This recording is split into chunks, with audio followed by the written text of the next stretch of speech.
So this one here, we don't have a denominator that's really going to fit easily on a number line that's common.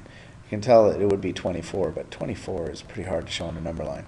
So what they've done is shown up to 12, and so we're going to convert these, if we can, into fractions with a denominator of 12. And for the one that we can't, we're going to see how that fits in later.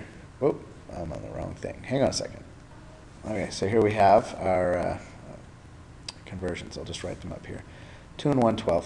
We can simply go, well, that's done.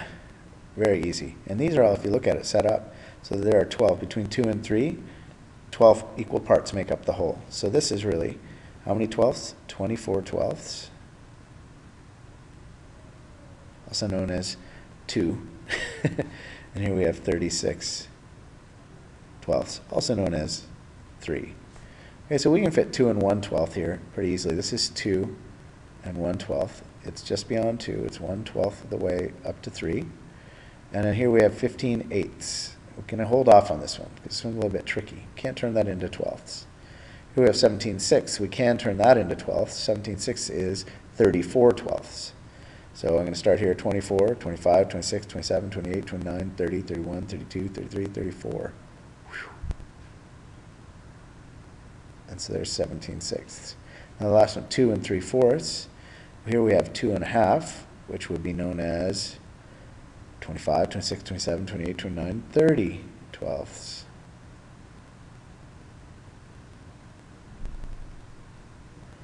Okay, and now we have to fit 2 3/4 in there, which would be known as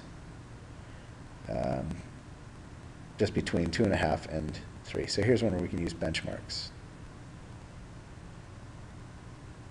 2 3/4. Going kind of fast. 15/8 is 1 7/8. I'm going to write that over here. 15/8, just in place, is equal to 1 7/8.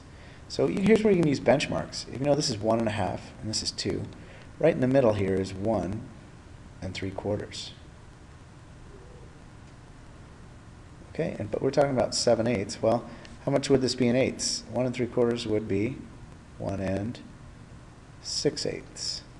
So that becomes very clear then that if 1 6/8 is right here in the middle, 1 7/8 must be right here between 1 6/8 and 1 8/8, which is 2. I know this is a little bit confusing. 1 7/8. So that's my order. If you're not exactly sure where it goes, you can still place it pretty much before 2 and 1/12. That's pretty simple. And that's how you do that one. Down here we're comparing fractions and decimals, and this is really important to understand that every decimal is a fraction. So 1/2 and 0.43, we can convert 1/2 into a decimal so easy. 0.5, that's one that you have to memorize. If you're confused and you think, oh, 43, that's bigger than 5, you're wrong, because this is 43 hundredths. This is 5/10ths, also known as 50 hundredths. So obviously 1/2 is greater. Let's look at this one down here. 1/12 is equal to, 1/12 and 0.3 repeating. So if you recall, 0.3 repeating is a special fraction I want you to learn, 1/3. Okay? So that'll make it much easier to compare this now. We can compare 1/12 and 1/3 in terms of twelfths. So what is 1/3 in terms of twelfths? 4 twelfths. So clearly 1/3 is greater.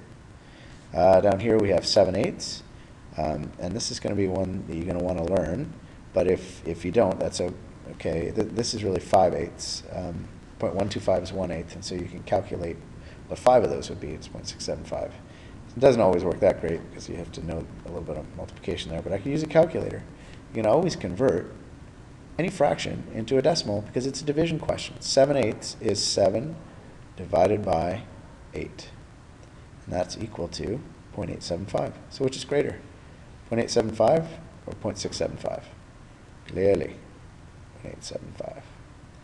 Okay, and the last one, I'm going to leave it up to you. Use a calculator. 7 divided by 12. I think that's enough for tonight.